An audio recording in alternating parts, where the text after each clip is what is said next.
مجھے ایک اور واقعہ یاد ہے، خاتون نے مجھے فون کیا، علی بھائی کہتی عثمان بھائی میری ایک بڑی بہن تھی، ہم 4 بہنیں ہیں، ایک بھائی ہے، بڑی بہن کے ساتھ والد صاحب بڑی محبت کرتے تھے، تو ہماری کافی زمین تھی، تو والد صاحب نے اپنی زندگی میں ہی بڑی بہن کے ساری نام ٹرانسفر کر دی، اور وہ سمجھتی تھی، میرے والد صاحب سمجھتے تھے کہ یہ بیٹی بہت اچھی ہے، اگر مجھے کچھ ہو گیا، میں دنیا سے چلا گیا، تو یہ میری بیٹی انصاف کرے گی۔ صحیح اب روٹ کو اس نے چینج کیا۔ صحیح اب ہوا کیا کہ وہ جو سسٹر مجھے رابطہ کر کے پوچھ رہی تھی، وہ کہتی کہ وہ بڑی بہن قابض ہی ہوگی، والد صاحب کی ڈیتھ ہوگی تو ساری زمین اس کے نام پہ ہے، تو وہ قابض ہوگی۔ کہتی کس چیز کا آپ کو دیں، آپ نے تو پہلے لے لیا تھا، بس آپ کی تعلیم پہ خرچ کر دیا تھا۔ ایک بہن کو کہتی آپ کی شادی پہ خرچ کر دیا بالکل تھا۔ صحیح بالکل صحیح تو کیا ہے، والدین کو چاہیے وہ روٹ اختیار کریں جو اسلام نے ہمیں دیا۔ اسلام نے ہمیں دیا تو بہت جب ہم اسلام کو چھوڑ کے اپنی عقل لگانے کی کوشش کرتے ہیں، اصل علم تو اللہ کے پاس ہے نا، بے شک تو اللہ نے جو ایک روٹ دے دیا ہے اس کو جب ہم چھوڑ کے ادھر ادھر کی عقل والی باتیں ڈالنے کی کوشش کرتے ہیں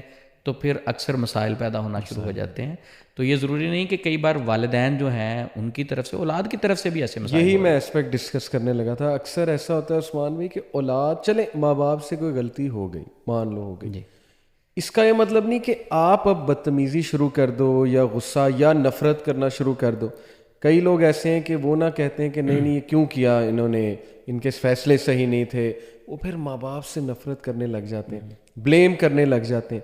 یہاں تک دیکھنے کو ملا کہ یعنی ماں باپ سے علیحدہ بھی ہو گئے لوگ کہ نہیں جی ان کی وجہ سے یہ ہوا ہے، ان کے ایون فوت ہونے کے بعد بھی ماں باپ کو بلیم کرنا۔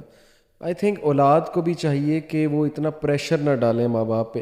اکثر نا میں نے دیکھا سمارے ماں باپ بے بسی میں بھی اس طرح کئی بار کی مجبور ہوتے ہیں۔ مجبور ہو جاتے ہیں کہ یار اولاد نے ناک میں دم کیا ہوا ہے، اور گریڈ اتنی نظر آ رہی، لالچ اتنی۔ تو یہاں پر میں کہوں گا کہ اگر اولاد کی تربیت اسلامی اس پر کی ہوتی، اسلام کے مطابق، تو شاید یہ مسائل نہ پیدا ہوتے۔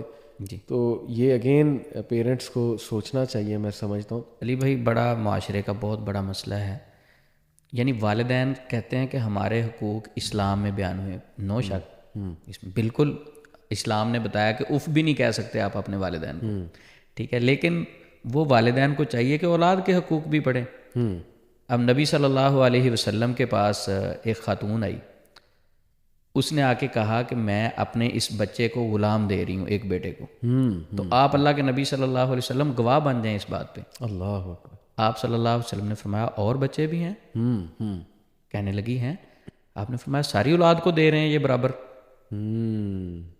جب کہا ساری اولاد کو آپ برابر دے رہے ہیں، کہتی نہیں صرف وہ اس کو ہی دے رہے ہیں، تو میرے ہسبینڈ ذرا مان گئے تھے، صحیح تو میں نے کہا ذرا گواہ نبی پاک کو بنا لوں کہ بات ذرا پکی ہو جائے۔ آپ نے فرمایا اس نا انصافی کے معاہدے پہ نبی گواہ نہیں بن سکتا، اللہ۔ یا سارے بچوں میں تقسیم کریں۔ جائیدادیں اگر آپ دیکھ لیں، ایک زندگی میں اگر آپ جائیداد کو تقسیم کرنا چاہتے ہیں تو پھر بیٹیاں اور بیٹے سب برابر ہیں، پھر تو تحفہ ہے۔ بے شک جائیداد تو انسان کے دنیا کے جانے سے بعد، جناب ایک آدمی فوت ہوتا ہے اس کی وراثت ہوتی ہے۔ صحیح۔